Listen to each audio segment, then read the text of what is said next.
sir, for today's video, ituturo ko sa inyo kung paano ako gumawa ng waffles. Yes po, gagawa tayo ng waffles for today's video. Eto na naman ako, tansya-tansya sa ating paggawa. Hindi ako mahilig ng measure, mga madam, mga sir. O diba, tansya-tansya lang tayo lagi sa mga luto ni Joy Charis. Ayan, ito yung mga kailangan natin sa ating waffles, mga madam, mga sir. Kailangan natin ng harina. Ito ay class A na harina. Pero mas maganda din yung all-purpose flour ang gagamitin nyo. At meron tayong itlog. 4 na itlog meron tayo. Meron tayong butter. Ayan. Meron tayong gatas, ibap. Meron tayong asukal. Ayan, asukal natin. Meron din tayong tubig. Meron tayong food coloring. At meron din tayong baking powder. Ayan mga madam, mga sir. Yan yung mga ingredients na kailangan natin sa ating waffles. Kaya ngayon, ano pang hinihintay natin mga madam, mga sir? Simulan na natin ang pag-mix sa ating mga ingredients. Una, ito, ilalagay natin yung mga dried na ingredients. Ayan, tansya-tansya lang din yung ano ko ha, asukal ko. Ganyan siya. Ayan, next natin ilalagay yung baking. Tansya-tansya lang din. Pero pag ganito, nilalagay ko 1 kutsara or 3/4, mga ganun lang ang nilalagay kong baking. Ayan. Next natin ilagay itong food coloring. Ayan, diba? Konti lang yung ilalagay natin. Ayan.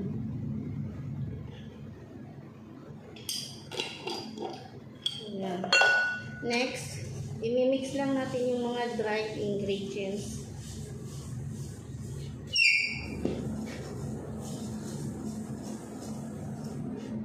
Ayan na yung mga dried ingredients natin mga madam.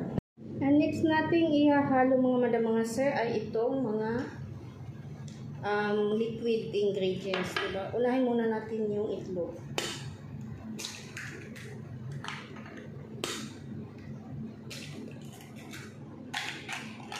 Nasa sa inyo na po kung ilang itlog gusto nyo. Ako kasi 4. Tansya lang to ha. Wala to measure. Lagyan na rin natin yung gatas.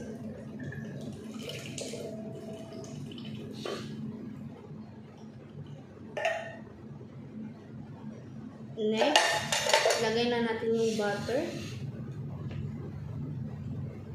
Yung butter natin. Lalagay muna tayo ng kunting tubig. Huwag muna natin damihan yung tubig. Kunti muna yan. Madam, mga sir, ayan na po yung itsura ng mga ingredients na pinaghalo natin. Ayan siya, o diba? Ganyan po yung itsura niya. Ating ingredients lahat, o diba? Ngayon, imimix na natin siya. Oops.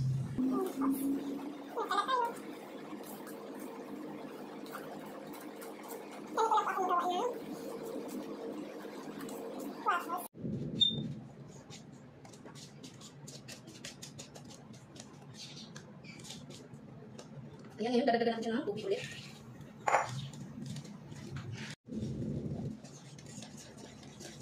Ayan mga madam, mga sir, tapos na tayong mag-mix sa ating ingredients. Ayan siya.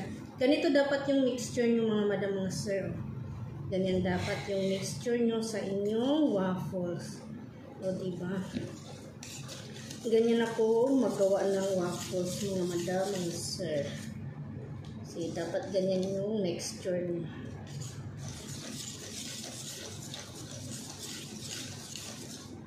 Ayan mga madam, mga sir, ngayon ay simulan na nating magluto sa ating waffles. Ayan mga madam, mga sir, sisimulan na natin ang pagluto ng ating waffles at pinainit ko na rin yung ating waffle maker. Ngayon lalagyan na natin siya ng butter. Kailangan natin ng extra butter mga madam, mga sir, para dito sa ating waffle maker para hindi didikit yung ating waffles dito. O diba, ganun lang siya mga madam, mga sir. Kailangan natin siyang lagyan ng waffles. Ngayon, ilalagay na natin yung ating dough. Ano siya, diba? Lagyan natin siya mga madam, mga sir. O, see?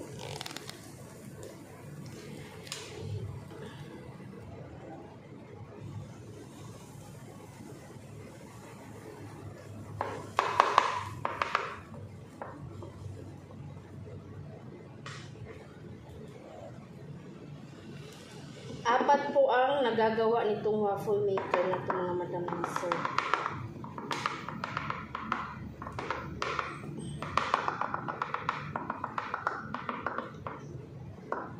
Ayan na siya. Takpan natin.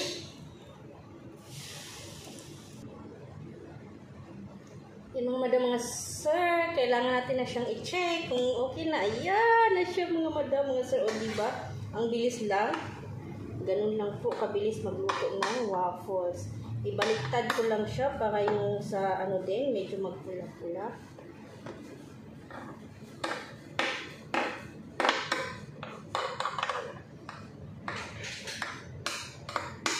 Mainit. Yun. Diba? Sa kabila rin. Kasi takpan natin siya ulit.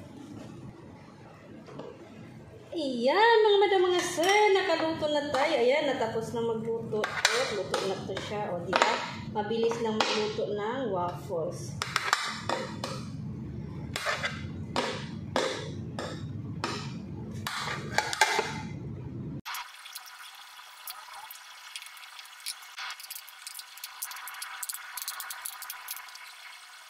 Yan mga madam, mga sir, tapos na tayo magluto ng ating waffles. Ayan na yun siya. Yan yung finished product natin.